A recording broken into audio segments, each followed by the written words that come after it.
bukan karena kompetensi tapi karena koneksi darah.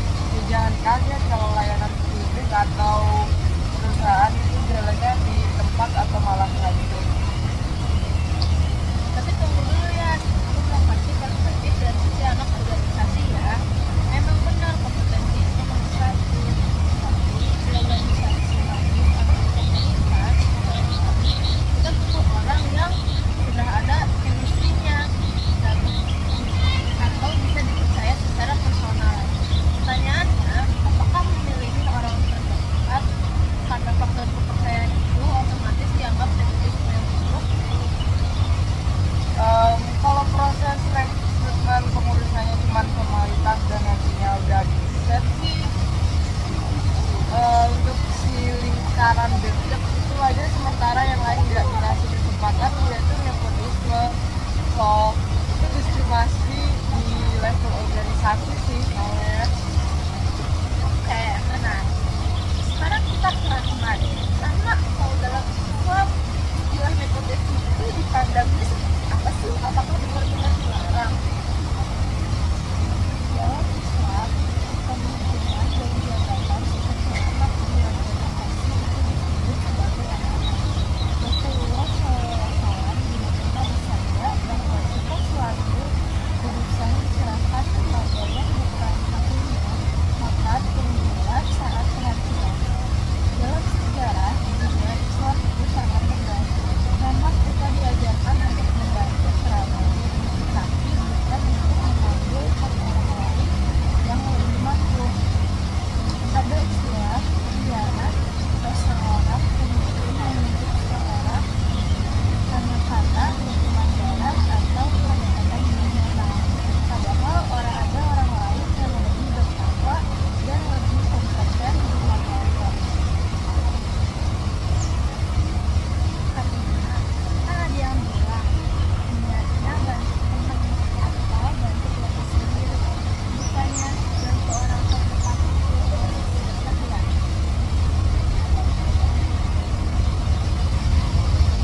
Membantu itu wajib, tapi tidak boleh dengan cara yang zalim. Kalau kita memberikan jabatan berprestasi kepada teman yang kita tidak mau, sementara ada anggota lain yang lebih ahli dan lebih banyak, kita telah menzalimi orang tersebut dan menzalimi organisasi. Aku setuju sama Rahma soal beban kerja di organisasi. Aku sering ketemu kasus di mana orang titipan atau teman dekat kedua itu justru jadi beban. Mereka merasa kebal karena punya tingkat jabatan. Ini yang menyebabkan kontrol anggota lain yang benar-benar dibutuhkan. Betul sekali Akso. Dampak psikologisnya ke masyarakat atau mahasiswa gas itu besar toh. Orang jadi malas berproses, malas berprestasi karena mereka pikir buat apa sih aktif kalau nggak punya koneksi sama tua. Akhirnya mentalitas kita jadi mentalitas cari muka, bukan cari ilmu. Ini aku gitu, gimana sih cara kita membedakan antara membantu orang lain dan nepotisme yang merusak? Sederhana saja, lihat saja prosesnya. Apakah ada atau ada? Setelah prosesnya transparan, tujuannya sama, dan ternyata si teman itu memang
mengabaikan hak orang lain atau yang lebih layak.